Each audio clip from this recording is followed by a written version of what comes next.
تحریک پاکستان کے ہیرو الیاہ رضوان کراچی 14 اگست 1947 کو دنیا کے نقشے پر پاکستان ابھر کر سامنے آیا۔ پاکستان کی 76ویں سالگرہ کے موقع پر چند ہیرو کا ذکر کرتے ہیں جنہوں نے قیام پاکستان کی بنیاد رکھنے میں اہم کردار ادا کیا۔ سر سید احمد خان وہ شخصیت ہیں جنہوں نے دو قومی نظریے کے ذریعے دنیا بھر کو آشکار کروایا کہ مسلمان اور ہندو دو الگ الگ قومیں ہیں۔ یہی وہ نظریہ تھا جو بعد میں پاکستان کے وجود کا سبب بنا۔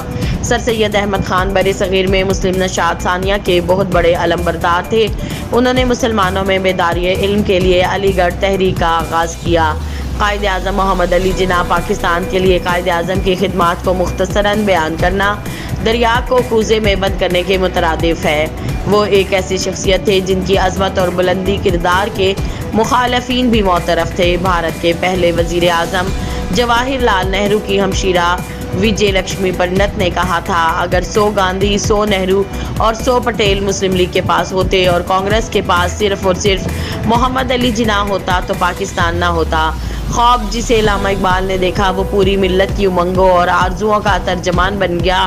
ہندوستان کے علاقے کرنال میں پیدا ہونے والے نواب لیاقت علی خان نے مسلم لیگ میں شمولیت اختیار کر کے اس کی تنظیم نو میں بڑھ چڑھ کر حصہ لیا۔ ان کی منزل مسلمانوں کے لیے ایک آزاد مملکت کا قیام تھا۔ پورے ہندوستان میں جب مسلم لیگ کی باقاعدہ رکنیت اور تنظیم نو کا عمل شروع ہوا، وہ تحریک آزادی کے حوالے سے ہر جدوجہد میں قائد اعظم کے شانہ بشانہ رہے۔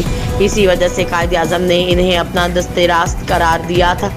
مولانا محمد علی جوہر تحریک پاکستان کی تاریخ میں دو بھائیوں مولانا شوکت علی اور مولانا محمد علی جوہر کا کردار بھی ناقابل فراموش ہے۔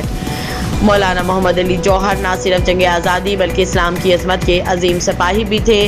وہ لوگ جنہوں نے خون دے کر اس چمن کو زینت بخشی ہے، دو چار سے دنیا واقف ہے، گم نہ جانے کتنے ہو گئے۔